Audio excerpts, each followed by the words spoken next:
Au sommaire de cette édition, le chef de l'État, garant de l'indépendance du pouvoir judiciaire, a présidé ce matin la cérémonie d'installation de 3 nouveaux membres du Conseil constitutionnel. Xavier Konsebo, conseiller des affaires économiques à la retraite, Fatimata Sanou et René Bagoro, tous des magistrats, se sont engagés à remplir leurs fonctions avec intégrité et impartialité dans le respect de la Constitution. Élément à suivre dans ce journal. Et puis, qui cherche trouve, c'est le nouveau long métrage du réalisateur Yacouba Napo alias MCZ. C'est un film qui aborde plusieurs thématiques telles que la soumission et le respect au sein du couple. La grande première a eu lieu le week-end dernier. Les temps forts de cette projection à suivre dans ce journal. Mesdames et messieurs, bonsoir et bienvenue à ce rendez-vous consacré à l'actualité sur Savane TV. Comme annoncé en titre, le chef de l'État, garant de l'indépendance du pouvoir judiciaire, a présidé ce matin la cérémonie d'installation de 3 nouveaux membres du Conseil constitutionnel. Il s'agit de Xavier Konsebo, conseiller des affaires économiques à la retraite, Fatimata Sanou et René Bagoro, tous des magistrats. Le chef de l'État a affirmé, je cite, « Je vous donne acte de votre serment et vous renvoie à l'exercice de vos fonctions ». Fin de citation. Le chef de l'État a marqué son attachement au bon fonctionnement des institutions et au renforcement de l'État de droit. Notons que des attestations de reconnaissance ont été décernées aux 3 membres sortants du Conseil constitutionnel pour service rendu à la nation. Élaborer un schéma pour l'opérationnalisation des langues nationales après leur officialisation. C'est l'objectif en tout cas que s'est fixé l'atelier ouvert ce matin à Koudougou dans la cité du Cavalier Rouge. C'est une initiative du secrétariat permanent de promotion des langues nationales. Les participants sont des spécialistes de la sociolinguistique. Les précisions avec nos reporters, il s'agit là de Alassane Zéo, Paul Cabré et Amadé Adama Assoro. Depuis la promulgation de la loi du 30 décembre 2023 par le chef de l'État, les langues nationales du Burkina Faso sont érigées au rang de langue officielle. Mais une chose est d'acter l'officialisation des langues nationales et une autre chose est de procéder à l'opérationnalisation de cette décision gouvernementale de haute portée politique. C'est dans cette perspective que s'est ouvert ce matin à Koudougou un atelier sur l'officialisation des langues nationales. Durant 5 jours, un comité réunissant plusieurs experts pluridisciplinaires va se pencher sur les aspects pratiques de cette problématique de l'opérationnalisation des langues nationales. Cet atelier va se pencher d'abord sur la détermination des langues nationales. Quelles sont les langues que nous voulons rendre opérationnelles tout de suite? Et pour rendre ça opérationnel, quels sont les décrets? Quelles sont les décisions qui doivent être prises afin de permettre à l'autorité de prendre des décisions? Que nos langues nationales soient utilisées comme des outils de travail, de communication, de culture et même d'éducation. Au regard de la spécificité de la thématique abordée, le secrétariat permanent de la promotion des langues nationales entend s'y investir corps et âme. Personne de ressources et acteurs incontournables de la promotion des langues nationales au Burkina Faso, le PDG du groupe Savane Media, El Gizida Obakar Sidnaba, estime que cette officialisation des langues nationales est la consécration d'un souhait qu'il a longtemps formulé. Au sortir de ces 5 jours de réflexion, le public pourrait s'attendre à des propositions concrètes, scientifiquement motivées sur l'opérationnalisation des différents aspects liés à l'officialisation des langues nationales au Burkina Faso. Après donc l'atelier qui s'est ouvert ce matin à Koudougou dans la cité du Cavalier Rouge, nous parlons de ce nouveau rond-point dénommé Songolapanga qui a été inauguré dans le quartier Boissa dans l'arrondissement 7 de la ville de Ouagadougou. C'est une initiative des jeunes de la veille citoyenne du dit quartier. L'inauguration du rond-point a eu lieu hier à Boissa en présence de notre reporter. Il s'agit là de Yacouba Kiamtouri. Total. Victoire. Victoire. C'est un rond-point de veille citoyenne de plus dans la ville de Ouagadougou. Celui-ci porte le nom de Songolapanga de Boissa. À travers ce rond-point, les jeunes de Boissa réitèrent leur engagement de soutenir la transition. Nous avons osé créer maintenant ce rond-point.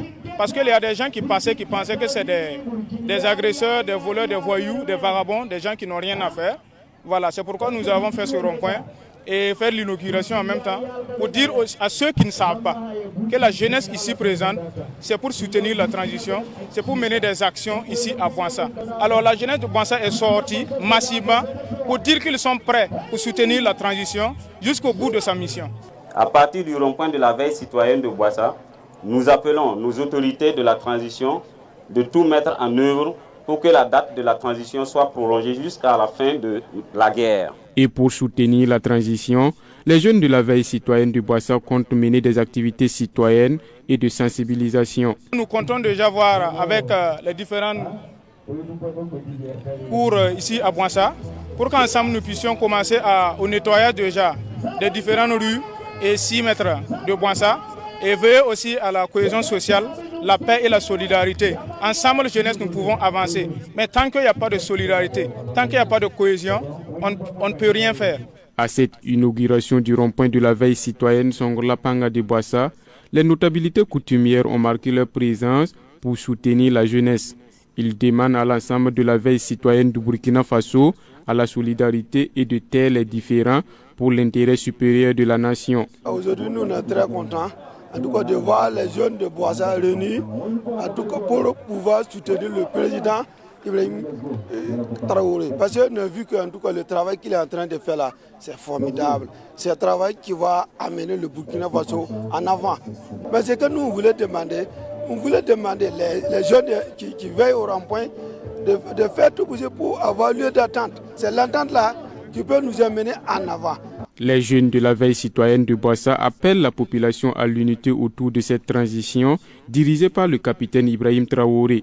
Il invite donc les autorités à la prolongation de la transition jusqu'à la libération totale du territoire national.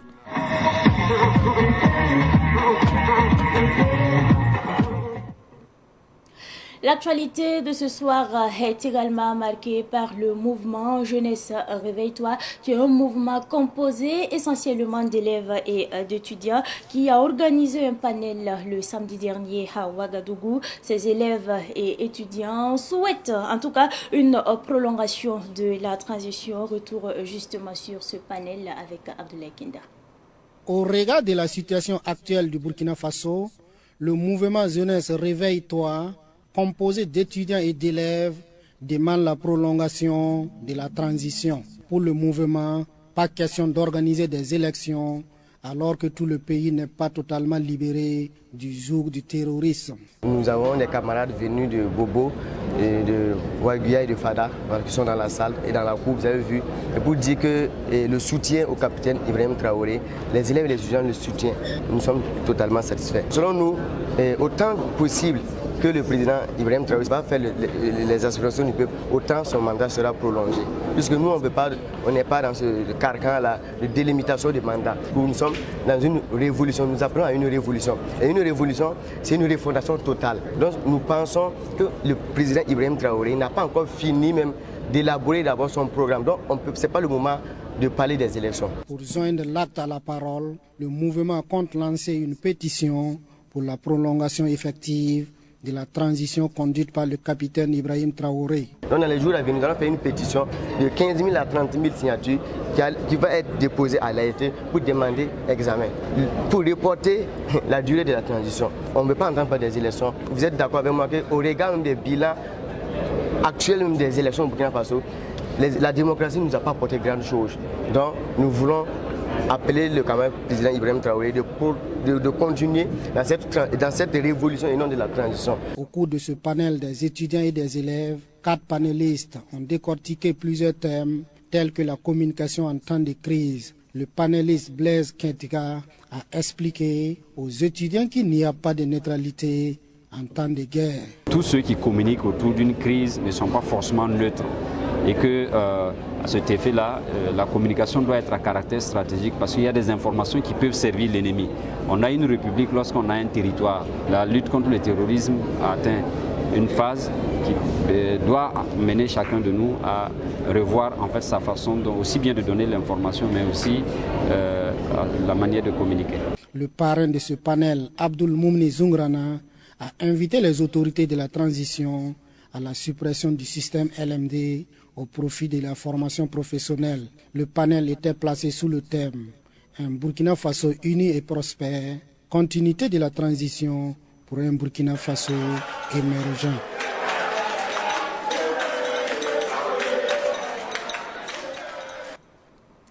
L'état-major général des armées maliennes annonce que les forces armées du Burkina Faso, du Mali et du Niger ont mené des opérations conjointes réussies contre les groupes terroristes dans la zone des 3 frontières. Le 10 avril dernier, une frappe nigérienne a détruit un important stock logistique neutralisé des terroristes à Amalaoulao, près de Labezanga. Le 13 avril dernier, une action a abouti à la destruction de matériel de guerre et à la neutralisation de terroristes près du village de Ourara, à la frontière entre le Mali et le Niger.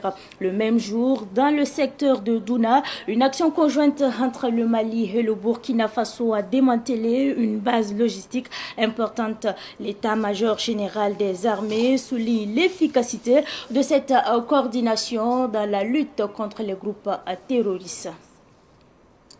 Les chantiers d'aménagement forestier en abrégé CAF sont aujourd'hui menacés. Ces chantiers qui ont été créés depuis 1986 pour approvisionner justement les villes urbaines en bois d'énergie subissent en tout cas depuis quelque temps des actions déstabilisatrices. Une raison qui a réuni ce matin les acteurs de gestion de ces chantiers en atelier national pour chercher justement des solutions de pérennisation. Et c'est un reportage signé Germaine Farama. Les chantiers d'aménagement forestier CAF, à l'ordre du jour de cet atelier, ont été créés en 1986 en vue de ravitailler les centres urbains en bois d'énergie. Mais ces réserves forestières sont de nos jours menacées à un moment où la demande en bois de chauffe est forte. Des menaces liées aux ventes de certaines parties de terres aménagées, mais aussi à l'occupation de ces CAF par des terroristes. D'où cet atelier de réflexion pour une gestion durable de ces chantiers. La principale source d'énergie domestique, c'est le bois, c'est le charbon de bois. Et le Burkina Faso, dans le cadre de la gestion de cette question, a mis en place depuis près de 40 ans, et 38 ans exactement, parce qu'on s'est rendu compte qu'avec le temps, il y a des pratiques qui ne sont pas de bonnes pratiques. Il y a donc des comportements qui ne sont pas de bons comportements, de sorte que ces chantiers d'aménagement sont menacés dans la plupart des cas.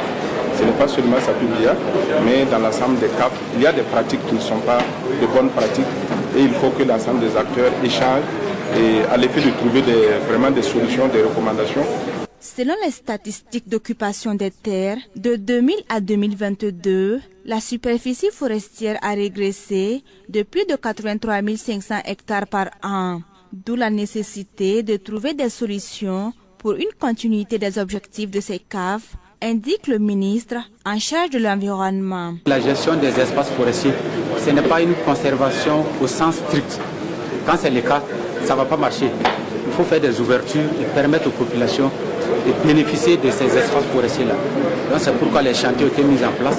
Mais nous avons vu avec l'évolution du temps qu'il y a eu beaucoup d'exagération, d'anthropisation non contrôlée. Donc c'est pourquoi ces concertations vont se tenir pour permettre de faire un diagnostic et poser des solutions durables pour que les chantiers répondent à leurs solutions d'antan. Parce qu'entre-temps aussi, c'est invité la question de l'insécurité. Donc tout ça sera débattu, des recommandations seront formulées et nous allons les mettre en œuvre pour permettre à nos espaces forestiers de bien respirer et de contribuer à l'économie locale et à l'équilibre écologique. Au cours de cet atelier national, les échanges des acteurs de gestion des chantiers d'aménagement forestier CAF portent sur le statut du CAF, la question foncière et le prix du bois. Le Burkina Faso dispose d'une vingtaine de chantiers d'aménagement forestier repartis dans 8 régions du pays. Dans l'actualité de ce soir, nous parlons également de l'Agence des travaux d'infrastructure du Burkina, en abrégé, AGETIB, qui a présenté ses réalisations dans la ville de Koudougou, dans la cité du Cavalier Rouge aux journalistes. Il s'agit de la rocade aux voies de contournement de la troisième ville du Burkina Faso. Cette visite entre dans le cadre d'un atelier d'information et de sensibilisation des médias sur les missions et actions du ministère des Infrastructures. La visite de la rocade a eu lieu le jeudi dernier. Revivons justement cette visite avec Ketoura Sempoli. Cette voie est celle de contournement ou la rocade de Koudougou. Elle est longue de 7 km avec un accotement d'1 mètre. Cette rocade est la concrétisation d'un projet pensé depuis 1956 par le colonisateur. Finalisée en 2021, elle est un soulagement pour les populations de Koudougou. Il y avait trop d'accidents. Maintenant, vous avez la possibilité de prendre n'importe quelle voie pour aller en ville et retourner chez vous. Quand il pleuvait, ici on ne pouvait pas passer. Cette voie n'était pas praticable. Et le pont de Issouka n'était pas praticable. L'une des difficultés aussi, c'est qu'il y avait trop d'accidents. Avec l'aménagement, avec les lampadaires, voilà, chaque nuit, les gens vendent, ceux qui ne vendaient pas la nuit, voilà, profitent. Voilà. Et les gens ont aménagé les boutiques tout autour de la voie. Ça a permis de réduire vraiment les souffrances des populations. Bien avant que ce goudron arrivait ici, c'était toute de la voie rouge. Voilà, maintenant, c'était un peu impraticable. Voilà, il y avait de l'eau ici, un peu genre comme du barrage. Voilà, ça ne permettait pas aux gens de bien circuler. Il y avait les trous. Même souvent, les ambulants pour passer pour aller à l'hôpital de l'amitié, c'était tout un problème. Voilà, mais depuis lors qu'on a eu ce goudron, ça a permis vraiment, voilà, les ambulants de passer. Souvent, les gros camions qui quittent ici pour aller à Thomas. Voilà, nous en sommes vraiment très ravis. Désormais, les usagers qui quittent Ouagadougou en direction de Koudougou ou de Réau ne sont plus dans l'obligation de passer par le centre-ville de Koudougou. Cette voie a pour objectif de désengorger la ville et d'éviter par la même occasion embouteillages et accidents de la route. Ça évite que les poids lourds ne traversent la ville, les risques d'accident, ça amoindrit les risques d'accident et ça permet aussi d'aller plus vite. Donc sur la rocade, on a eu deux grands ouvrages à réaliser ainsi que les caniveaux d'assainissement. Le projet de la rocade est un prolongement du Millennium Challenge Akunt MCA, dont le financement a permis de réaliser 6 km de longueur.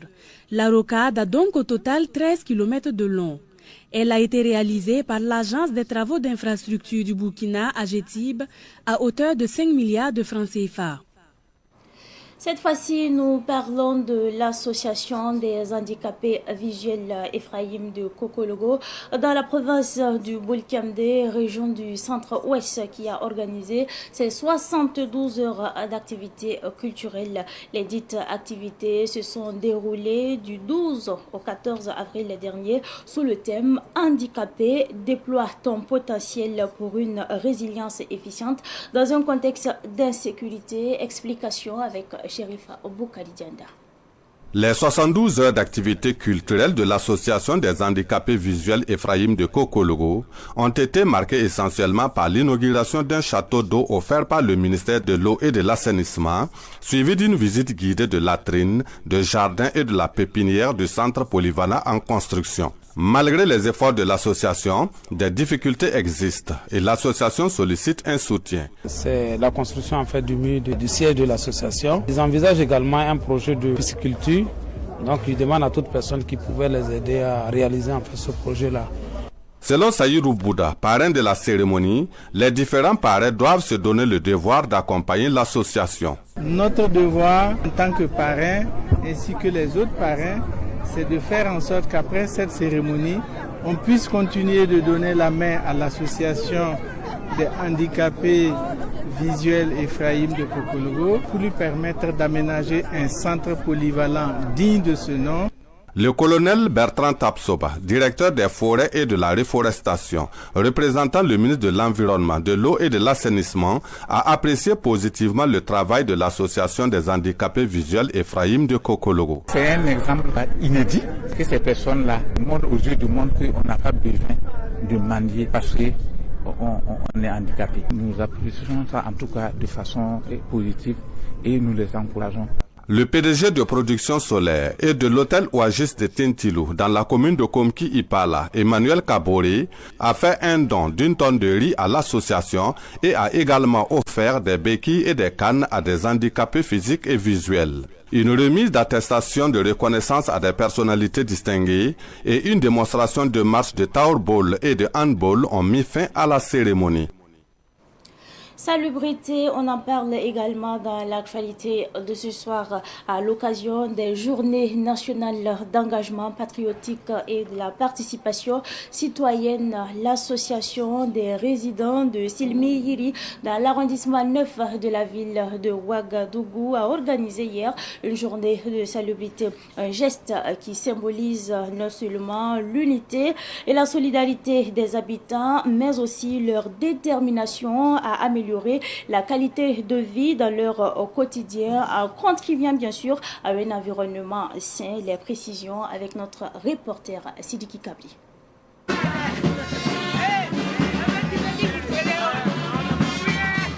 Sous les mélodies enjouées de la fanfare et les rythmes entraînant des pas de danse, les participants ont redonné vie au tronçon menant au cimetière de Cambonsen. Jean-Marie Kafando, membre de l'association, souligne l'importance de cette initiative qui vise à éradiquer toute forme de saleté, notamment aux abords des cimetières de Silmihiri. En saison de pluie, à plusieurs fois, nous avons été écœurés de voir quelquefois des corbillards qui sont embourbés. Donc les parents ont décidé que ce sont des images inacceptables. Il fallait rendre la voie praticable. Donc vous avez à peu près 5 km de route linéaire qui ont été aménagées tout autour du cimetière. Même la devanture du cimetière a été éclairée par l'action des résidents du quartier Silmihiri. Donc la jeunesse s'est dit en termes d'apport, qu'est-ce qu'elle pouvait en plus accompagner les parents déjà qui se chargent de l'aménagement de la voie. Donc c'est en ça qu'ils ont trouvé nécessaire et les jeunes viennent en appui pour rendre ce cadre propre. En réponse à cet appel citoyen, les jeunes du quartier ont manifesté leur engagement. Ce qui m'a motivé, c'est que déjà, j'aime déjà mon quartier. Et mon quartier, c'est aimer la propriété. Donc, pour ça, je suis motivé. Je veux que si quelqu'un sort dans les autres zones, genre Tampi, Camerounais et Pangé, quand ils viennent ici, le quartier est propre. Je dis que je suis fière d'être pour ce quartier. C'est pour ça que je suis sortie, parce que la salubrité, c'est quelque chose. Quand on vit dans un milieu, il faut s'assurer que ce milieu soit propre, parce que ça y va de notre santé même.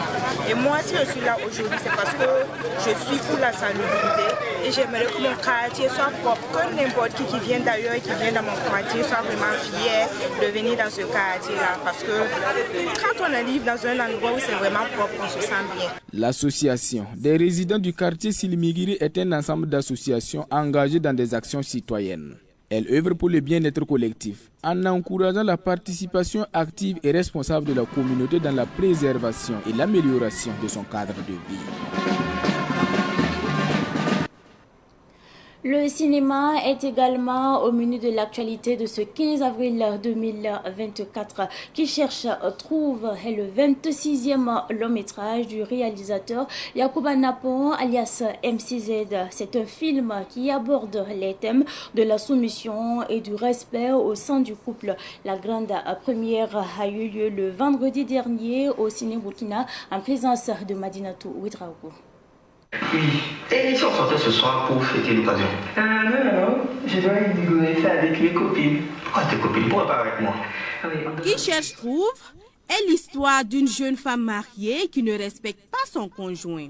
Elle passe tout son temps avec ses amis célibataires, entraînant ainsi des situations conflictuelles dans le couple. Khadija Toukoussoubé, marraine, et Karim Tiendrebeogo, cinéphile, apprécient positivement le film. C'est un film qui a un fond très noble et nous invitons également toutes les femmes de l'Afrique, je ne vais pas me limiter au Burkina, nous invitons toutes les femmes, toutes les Africaines à s'habituer à la soumission parce que avec la soumission, on finit toujours par avoir ce qu'on désire. Très intéressant. Vraiment, c'est un film vraiment très intéressant. Et puis, en regardant le film, j'étais énervé en temps parce que le comportement de la dame vraiment m'énerve. Vraiment, elle a bien joué son rôle, le réalisateur a bien fait. Kotime Traogo est l'actrice principale du film et elle est à sa toute première expérience. Je dis que c'est un message que je fais passer pour conseiller nos jeunes sœurs, les jeunes dames, celles qui sont dans le foyer. Je me suis sentie très bien de le jouer et ça m'a beaucoup fait plaisir également. C'est mon tout premier film, c'est mon tout premier rôle en tant que rôle principal. Ça m'a beaucoup plu de jouer. Ça s'est passé très très bien. Le premier conseil, c'est que j'invite les jeunes filles, les jeunes dames, tout le monde à venir suivre ce film parce que c'est un film d'actualité, c'est un film qui conseille.